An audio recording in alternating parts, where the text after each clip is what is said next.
Hello বন্ধুরা, আমি আবারও একটা নতুন ডিশ নিয়ে চলে আসলাম। সেটা হচ্ছে নিরামিষ বাঁধাকপির তরকারি।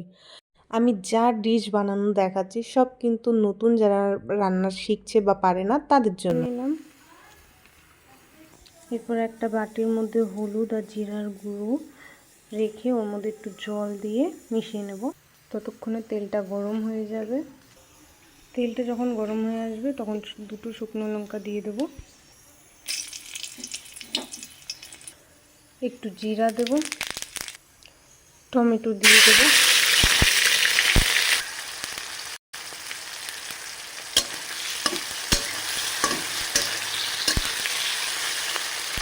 এরপর ভালোভাবে টমেটোগুলো সিদ্ধ হয়ে আসলে মশলাগুলো দিয়ে দেবো এর মধ্যে।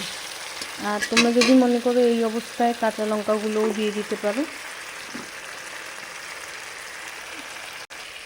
এখন জিরে আর হলুদের যে মিশ্রণটা বানিয়েছিলাম জল দিয়ে সেটাকে দিয়ে দেবো। দেন এই মশলাটাকে কষতে দেবো ভালোভাবে। এর পাশাপাশি বাঁধাকপি আর আলুটা আমি প্রেসারে সিদ্ধ করে নিয়েছি 1 সিটি দিয়ে। যখন এই মশলাটা কষে আমার এরকম নাড়াতে খুব ভালো লাগে, তখন ফ্লেমটা না একটু বাড়ানো থাকলে বেশি ভালো হয়। লোতে থাকলে একটু দেরি হয় হতে। ফ্লেমটা যদি বাড়ানো থাকে তাহলে খুব তাড়াতাড়ি হয়ে যায়, মশলাটা কষে যাবে। যখন দেখবে মশলা থেকে এভাবে তেল বেরিয়ে আসছে তখনই বুঝে যাবে যে মশলাটা হয়ে এসছে। আর এতক্ষণে যে সিদ্ধ করা আলু আর বাঁধাকপি জল ঝরিয়ে নেবে ঝাঁজ দিতে, তারপর এটা দিয়ে দেবো ওখানে। এইবার দিয়ে দেবো। এরপর বাঁধাকপিটা একটু ভালোভাবে নেড়ে মশলাগুলোর সাথে মিশিয়ে নেবো। এই অবস্থায় ফ্লেমটা একটু কমানো থাকবে।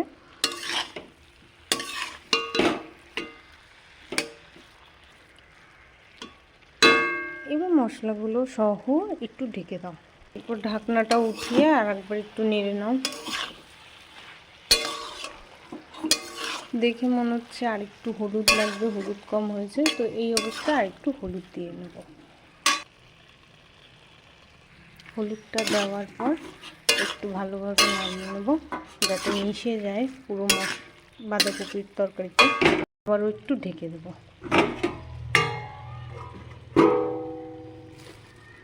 ঢাকনাটা উঠিয়ে নেব। ঢাকনাটা উঠিয়ে নেওয়ার পর আরেকবার নাড়িয়ে এইবার একটু নুনটা টেস্ট করে নিতে হবে।